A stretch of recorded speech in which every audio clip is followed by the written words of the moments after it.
Professor Karunanandan was telling that the education is under concurrent list and Yes. the union government is imposing so many things on the states.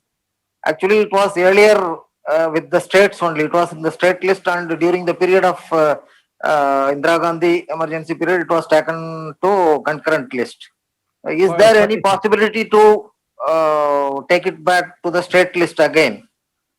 One thing. Another one is you are telling about the social gap because of this pandemic situation in the educational system.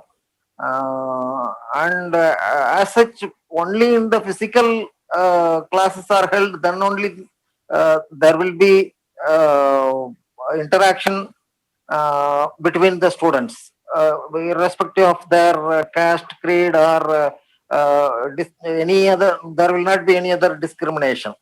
But in this situation, pandemic situation, only online classes are held, and that is not possible. Mingling with each other is not possible. So there will be definitely affluent people will enjoy their education at home, and the rural and more poor people they will be deprived of the facilities. That is another problem is there in that system. So there has to be some strategy in the pandemic situation. There can be physical classes. 50% of the students can be invited for attending the classes with the social distancing norms and all other social COVID protocols they can maintain. And other 50%, it can be on a rotation basis on roster system. So another 50% can listen it in online and they can have chat. So next rotation they will attend the class and the other 50% can attend the online classes. Likewise, at least there can be some system they'll have to evolve it.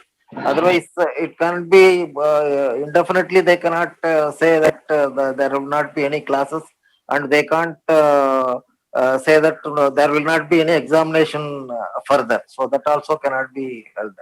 So, as you said that it is a part of evaluation process, that examination. So that has to be done. I totally concur with you. Classroom experience is a must for any child. It transforms him from a child of a family to a social being. The social life of the child is very important. It molds his character. It makes him relevant to the society. If formal classes are reduced or dispensed with, it will be a great loss to the student community. The social psyche will be very much damaged. And nowadays the trend seems to be that certain quarters, they are thinking in terms of reducing formal classes. One thing, they can save the recurring expense, payment to the teacher. Another thing, they can impose their views on the students. They will not give scope for interaction or independent freedom of thought. So in any case, this must be a transitory one. Reduction of classes or loss of classes must be transitory one. Nothing can be a substitute for regular classes where we are creating social beings. One thing. Then the 42nd Amendment was thrust upon us during emergency without discussion in the parliament or in the state legislatures. It was decided by the bureaucrats. Once Indira Gandhi stated that, I never knew that education was also shifted from the state list to central list. To this extent, the real powers in the state, the vested interests who are running the bureaucracy, those bureaucrats were able to manipulate everything and shifted this education from state list to central list.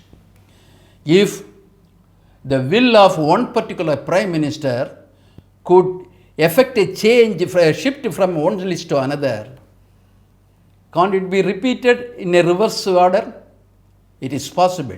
But more than that, after the emergency, after 1977, the single party polity is over. Different parties are controlling different states. The multi-party system is in practice. Now there is a need to interact between the different states and their politicians. In fact, in some states, some chief ministers are even saying interest only in devolution of revenue powers. They don't speak about other things. In some states, they demand more powers, substantial powers. So, the non-BJP parties must now interact among themselves to see that there must be a consensus on state autonomy, what are to be with the states, what are not to be the union. And more than that, shifting the power alone is not sufficient. Adequate revenue resources must also be shifted. Now you can, there are powers which are left to the states. But when you want to reform the system, you require money for which you will have to beg with the union government. That must be changed. Now the revenue resources ought to be rearranged in such a way that the states have independence in availing revenues. So these are to be debated, and there must be a public opinion in favor of it. The various parties concerned should try to evolve a consensus. If they can do it, it is possible that many things can be shifted to state list back. Even now health, it is in the state list. But NEET will decide, centrally decided NEET will decide who should be admitted in the medical colleges. So there are so many aberrations. We'll have to deal with it. It is high time that in order to save Indian federalism, the distribution of powers must be debated and it should be revised. Thank you. August in this.